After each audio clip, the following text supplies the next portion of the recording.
Good morning, good morning, good morning. Buenos dias, mi gente. Yo. Welcome to Daily Discipline number 457. My name's Rob Hoback. Happy that you're here. Honored and humbled that you keep coming back for reals. Hey, it's a thankful Thursday. It's just your reminder to be thankful every day, not just on Thursdays, not just on Thanksgiving, but Thursdays, we're just going to use that as a time to remind ourselves, right? Hey, it's January the 16th. It's a work day. It's time to go. First things first, I'm still the realist, and I'm also prepping. I'm prepping for whatever is next, right? I'm refining my craft here, my videos. If you look at video of Daily Discipline today compared to a year ago, this is significantly better, right? The menu for Chubby's, the business plan for all of it, just a little bit every day, right? And I will tell you that my prepping has escalated since I started listening to this book, All In. Right? Turns out that my therapist was correct 2 years ago when she said, "Hey, you should read this book because it's motivating." Right? And I'm finding that I'm able to take the information and be like, okay, let's customize this to our situation. Right? I agree with everything that most of everything I've heard. Right? Like once you come to the realization of what your purpose is, it's real hard to focus on anything else. Right? And sometimes you need what you're doing today to enable that. Right? Yeah. And like I stopped listening for a few days because I got to the part where he's like, okay, so there's that. Then the realization that you're wasting your time if you're not working on that. Then it's like, all right, sometimes you got to pick a fight. I'm like, oh, come on, it's too much, right? But I thought about it. I was thinking about this yesterday. I'm like, well, all right. It feels like eventually I'm going to have to make a decision what I'm going to do, right? And until then, I'm just going to carry on, right? I'm going to do my day job, make sure that I protect my day job, right? Like I got to do what I got to do to protect that, right? I got a family I got to feed. In the meantime, I can continue to work on this, and as long as my results are there, nobody can ever complain about this. There's no conflict of interest, right? I didn't have to do anything shady at my day job to build the bill or any of that stuff, right? I can do both, right? And that's all in, right? That all in, it means that I'm going to take my resources from here and I'm going to apply them over there, not just blow up my job, right? Maybe that fight I got to pick is something else. So anyway, yeah, it used to overwhelm me. Now it's just motivation. Like, okay, come on, let's go. Let's do this, right? And the thought, right? The thought of the day that we want to talk about is, and by the way, those are my thank yous too. My thank yous are I'm thankful that my therapist referred this book to me. I'm thankful that I started listening to audiobooks. It's more effective for me than reading. Thankful for a lot, right? I'm thankful that I'm now aware, right? Some people you ask them like, "What's your purpose? What's your P?" Like, what? Like, really? You're just gonna show up every day and like, it's like the Lego movie, right? Anyway, thought of the day: buy back your time, right? There was a financial guy on the news the other night, grabbed my attention. My first reaction when I saw him, like, man, he is a well-dressed man. That's a great shirt. He's got a nice tan, appears to be fit. I'm like, of course, right? Of course. Most people who have gone from chasing it, think of it like walking a dog, right? Either you're walking the dog's walking you, or you're chasing the damn dog, right? Door open, you see it every day. People run around in their pajamas. Oh, my dog. Isn't that what it feels like? That same frantic, oh my God, I got to pay my bill. All right. So the dog being money, right? Like let's manage the dog, right? Let's get control of the dog. And then, getting control of the dog, that's part of that is you're walking through the neighborhood and the dog's walking you. You're chasing the money still, right? You're in better control of it. You're not in control, right? And then there's the people that are walking through the neighborhood and like they are in charge of that dog. That dog understands who's in charge and it ain't them, right?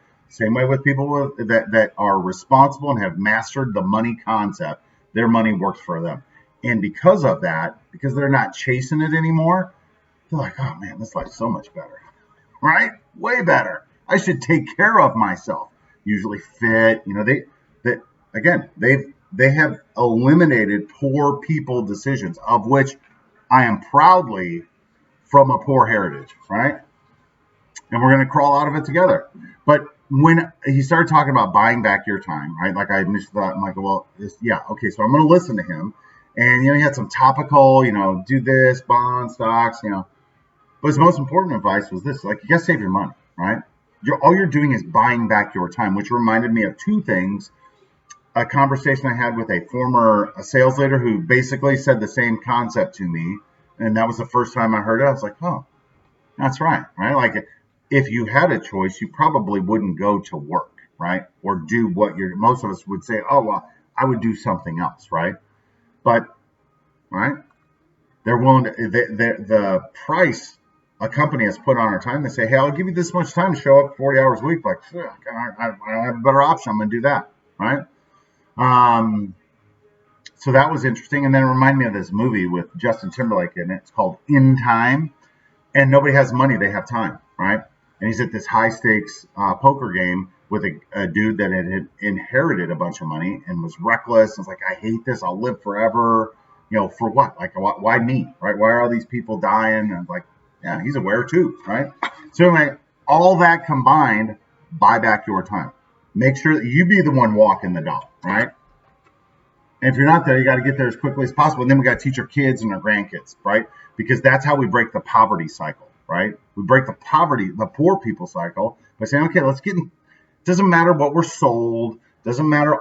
All that doesn't matter, right? Because as human beings, we will, if we see our parents killing it, like, man, that looks, and because kids are adept enough that they see how other people live, right? It's like, hey, why do they live like that? And my parents, yeah. Right? And then they'll start asking questions, but they'll only ask questions if you've engaged them in a conversation about it, right? So it needs to be part of the discussion regularly. All right. So anyway, yeah, all that, right? All that. And then just sports. Got to talk about sports real quick. I love what's going on in Major League Baseball. I love the conversation about what do we do with these guys, right? It's just a reminder, like, if you're winning, but you're winning by cheating, you're eventually, people aren't okay with that, and it'll come out, right? And then, as you know, if you are one of those, just recognize that it was an addiction, right? Like, if you were, it's Joey Cora, right? He's the one that's at the center of it, right? He was with the Astros. Allegedly, he was like the ringleader. They won the World Series. He then gets the job up in Boston, and then they win the World Series up there. It's like, okay, right? Like, so and they found the same thing everywhere. What do you do with him? You got to be pretty harsh with him, and then he's got to apologize. Just own it, bro. Right? Just own it. Just own it like we all have when we're like, shit, like, now everybody knows about this. Like, yeah, you knew this day was coming, right? So don't be like most of the others and run from it. Like, look, I was addicted to winning, right? And I knew I would get caught, but I allowed it to take control of myself. Please forgive me. I will take whatever punishments handled to me. I'm going to work this out, and then come back and prove to everybody that you are that brilliant baseball mind that you don't need the cheating, because you probably didn't need it in the first place, and you know that. The other thing is the Green Bay Packers. People ask me, how do you feel? Oh, Jack LaRue's here. Hi, Bubba. And I think the Packers, everybody expects them to get smoked going out there. And if they're not going to do anything different than last time, they will get smoked. But I think they will, right? Because they're professionals, right? They have pride. They don't want to go out there and get smoked again. And the Packers have number 12. And I heard that George Kittle's hurt, right? I'm not wishing that he's hurt. Just saying, I heard that he's hurt. I read it on the news today. With that, we're done. Hands up. Can we give a hands up, Jack? Peace out. Say better together. Oh, close enough. All right. We'll be back tomorrow on is tomorrow Freaky Friday or Football Friday? No? Don't care. All right. We'll see you later. Deuces. Love you. Bye.